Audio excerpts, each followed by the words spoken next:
জন্মদিনে কেক না কেটে সাধারণ খেটে খাওয়া শ্রমজীবী মানুষ ও রোজাদারদের মাঝে ইফতার সামগ্রী বিতরণ করলেন ছাত্রদল নেতা আজিজুল হক জিয়ন। সোমবার বিকেলে রাজধানীর রামপুরার বিভিন্ন সড়কে এই ইফতার সামগ্রী বিতরণ করেন তিনি বলেন, আমার জন্মদিনে কেক না কেটে আমি রোজাদারদের মাঝে ইফতারে খাদ্য বিতরণ করতে পেরে আমি খুবই আনন্দিত।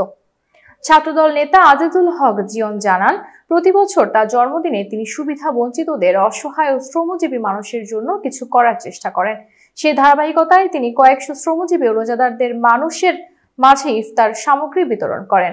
ইফতারি পেয়ে মুখে ঈষৎ হাসিতে ভ্রাম্যমাণ শ্রমজীবী ও সমাজের সুবিধা বঞ্চিত মানুষগুলো জানান দিচ্ছেন তারা বেশ খুশি। আমি আজিজুল হক জিয়ন, ছাত্রদল কেন্দ্রীয় সংসদের যুগ্ম সাধারণ সম্পাদক। আজকে আমার জন্মদিন ছিল, যেহেতু রমজান মাসে এবার আমার জন্মদিনটা পড়েছে, তাই আমি চেয়েছিলাম আজকের জন্মদিনটা আমি নিজের জন্য ব্যয় না করে রোজাদারদের সাথে ভাগ করে নিব।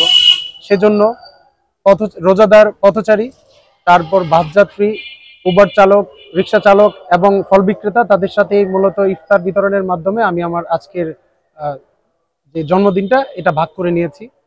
আমার উদ্দেশ্য ছিল খুব স্পষ্ট, এই রমজান মাসে নিজেকে সংযম এবং নিজেকে আত্মশুদ্ধির মাধ্যমে নিজেকে আরো পরিশুদ্ধ করা, পাশাপাশি এই রোজাদারদেরকে ইফতার বিতরণের মাধ্যমে তাদের রোজার যে সোয়াব, সেই সোয়াবের ভাগিদার হওয়া। আমার মনে হয় এই রমজান মাসে আমাদের মধ্যে ইতিবাচক প্রতিযোগিতা থাকা ভালো।